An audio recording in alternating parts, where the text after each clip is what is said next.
विश्वास की कीमत। गांव में एक किसान था जिसका नाम मोहन था।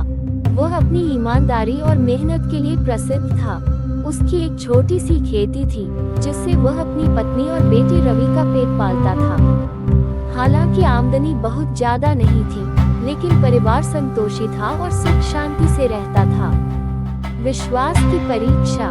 गांव के पास एक बड़ा व्यापारी सेठ हरिप्रसाद रहता था। वह बहुत अमीर था, लेकिन उसे किसी पर भी जल्दी भरोसा नहीं होता था। उसने कई नौकर रखे थे, लेकिन किसी पर भी पूरा विश्वास नहीं कर पाता था।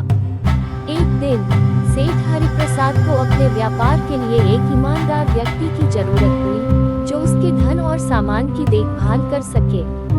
उसने पूरे गांव में घोषणा करवाई कि जिसे भी यह नौकरी चाहिए, वह अगले दिन उसकी हवेली पर आकर मिले। ईमानदारी की पहचान।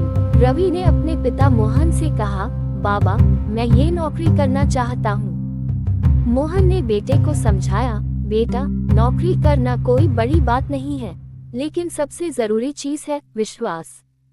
अगर सेठ ने तुम्हें ये जिम्मेदारी दी, तो तुम्हें अपने विश्वास को बनाए रखना होगा।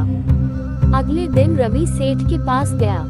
वहाँ बहुत सारे लोग नौकरी के लिए आए थे। सेठ ने सभी को एक एक सोने का सिक्का दिया और कहा, 1 महीने बाद वापस आओ और बताओ कि तुमने इस सिक्के का क्या किया। स्वार्थ बनाम विश्वास। सभी लोग सिक्का लेकर चले गए। कुछ ने उसे छिपा दिया, कुछ ने उससे व्यापार किया और कुछ ने अपने घर में रख दिया। लेकिन रवि ने सोचा, ये सिक्का मेरा नहीं है, मुझे इसे सुरक्षित रखना चाहिए। उसने सिक्के को एक छोटे से कपड़े में लपेटकर अपने पिता को दिखाया। मोहन ने उसे सलाह दी कि वह इस सिक्के को ज्यों का त्यों वापस कर दे। 1 महीना बीत गया। सभी लोग सेठ के पास लौटे और अपने अपने अनुभव बताए। कुछ ने कहा कि उन्होंने सिक्के से और पैसा कमाया, तो कुछ ने कहा कि उन्होंने गरीबों में बांट दिया। लेकिन जब रवि की बारी आई, तो उसने सेठ को वही सिक्का लौटा दिया और कहा, सेठ जी, यह आपका सिक्का है। मुझे लगा कि इसे कहीं और खर्च करना या उपयोग करना गलत होगा, क्योंकि यह मेरा नहीं था। विश्वास का इनाम। सेठ मुस्कुराया और बोला, यही वह व्यक्ति है जिसे मैं खोज रहा था, जो मेरा धन मेरी अनुपस्थिति में भी संभाल सके। वह सबसे ईमानदार व्यक्ति है। उसने रवि को अपने व्यापार का मुखिया बना दिया। रवि की ईमानदारी और विश्वास ने उसे एक साधारण किसान के बेटे से एक बड़े व्यापारी का विश्वास पात्र बना दिया। शिक्षा।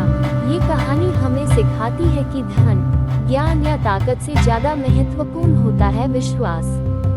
एक बार अगर विश्वास टूट जाए, तो उसे दोबारा पाना बहुत मुश्किल होता है। लेकिन जो लोग अपने विश्वास पर अडिग रहते हैं, वे जीवन में हमेशा सफलता पाते हैं।